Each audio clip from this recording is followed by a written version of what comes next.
Imagine it's Friday night, 2004. You've got a crumpled Blockbuster card in your pocket. Your parents are in the car, and you're sprinting down that aisle, hoping the last copy of the new release is still on the shelf. And it's not. Someone else got it first. And somehow, that still felt better than opening Netflix today. Now you roll over, grab your phone, open an app, and in 3 seconds, you have more movies than 100 Blockbusters combined. No late fees, no driving. So why does all that convenience feel worse? In this video, I want to break down what Blockbuster actually did for us that Netflix doesn't. The ritual, the limits, and the people. By the end, you'll see why renting movies might not have been better on paper, but it felt better in real life. A Blockbuster night didn't start when you pressed play. It started in the car. You'd pile in, already arguing, horror versus comedy, something new versus let's just get Shrek again. By the time you hit the parking lot, it was a full negotiation. You walk in, the blue and yellow sign glowing, and there's a flow everyone followed. First stop, new releases. That wall was the main event. Rows of DVDs, a few stubborn VHS still hanging on. You'd scan for those clear plastic cases with the real cover inside.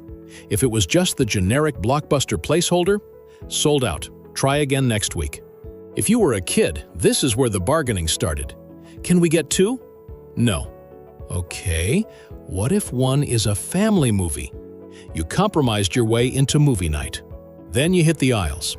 Action, drama, sci-fi, kids, classics, and that little staff favorite shelf. You weren't scrolling thumbnails. You were holding the movie.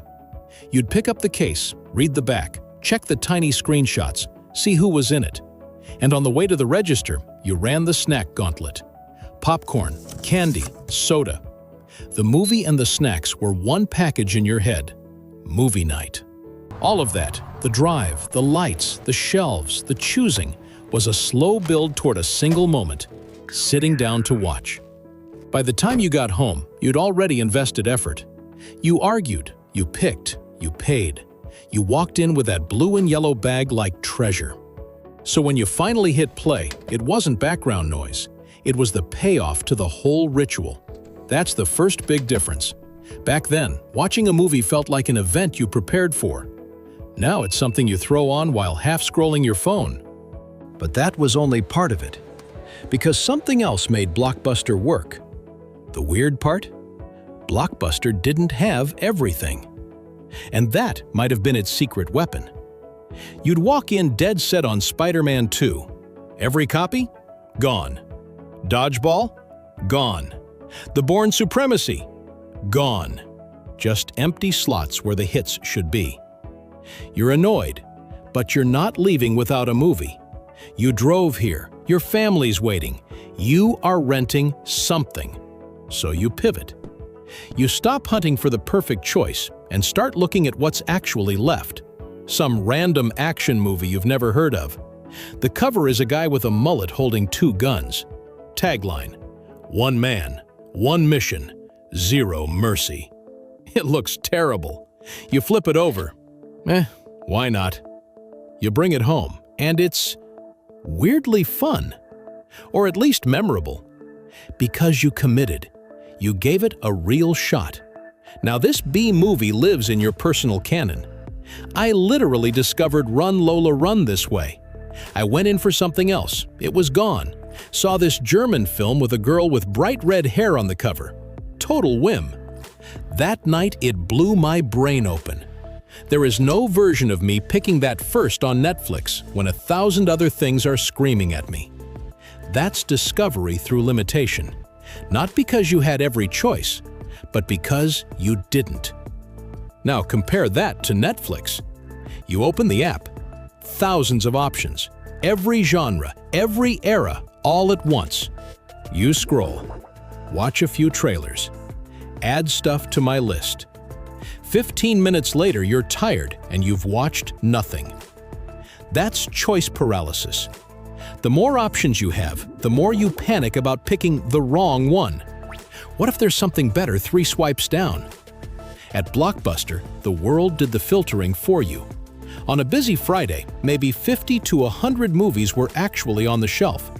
You scanned, picked one or two, and you were done. And there were stakes. You paid for that rental. You had a return date. If you didn't watch it, you wasted money. Return it late? Late fee. So you actually sat down and watched. You didn't abandon it 10 minutes in because you weren't in the mood. You pushed through the slow start. A lot of great slow-burn movies only work because you stay. Netflix has almost no stakes. Start something, get bored, back out, try a show, bounce to YouTube, jump to TikTok. On paper, that's freedom. In practice, you're never all in. Limited availability also created urgency. If you wanted the big new release, you had to show up early. If you didn't, you waited a week. That turned movie night into something you planned around. Now a movie drops on streaming and you can watch it today, tomorrow, whenever, which usually turns into never. Those annoying limits? They protected us from endless, exhausting choice. If this is scratching your 2000s itch, I'm breaking down more stuff like this every week. Hit subscribe so you don't miss the next one. Limits and late fees were one thing, but the real thing we lost wasn't the movies. It was the people. Blockbuster was a physical place. That meant actual human beings. You had the staff picks, handwritten cards saying, "Sarah recommends The Usual Suspects, best twist ending ever," or "If you like Tarantino, try this." That wasn't an algorithm. That was a person with taste, betting their name on a movie. And you could talk to them. "Hey, I'm looking for something like The Matrix, but I've seen all the sequels." They'd think, "Have you tried Dark City? Similar vibe." That's human curation. Someone connecting dots for you, not just people who watched X also watched Y.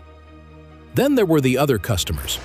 You're in the sci-fi aisle and a stranger goes, "Don't rent that, it sucks. Get this instead." Teenagers arguing which horror movie is scarier. A dad explaining Star Wars to his kid. You weren't friends, but for 20 minutes, you were inside the same little movie ecosystem. You felt part of something. There was even social pressure. If you rented something weird or embarrassing, you had to walk it up to an actual human at the counter. They scanned it. They saw your taste. Maybe they judged you. Maybe they nodded like, "Respect." Now, you can watch the most unhinged niche stuff on Netflix at 2 a.m. and no one ever knows. Great for privacy. Terrible for feeling like you're part of any kind of movie culture. Streaming is efficient. It's convenient. But it's also isolating. You're alone on your couch, scrolling through an interface designed to keep you watching, not to make you feel connected. Blockbuster was a recurring ritual that put you around other people who cared about movies, even slightly. It created accidental moments of community. We didn't just trade discs for data, we traded people for pixels. So, was renting movies actually better than Netflix? On paper, no. Netflix wins on almost every metric. Faster, cheaper, more convenient, way more to choose from. But Blockbuster was better at something Netflix isn't even trying to do: experience. It turned watching a movie into an event. The limitations forced you to focus. The trip, the shelves, the due dates, they made you commit. And being in a physical space with other people made movie night feel like it mattered. We didn't just lose late fees and plastic cases. We lost the ritual. We lost the people. And that's what this nostalgia is really about.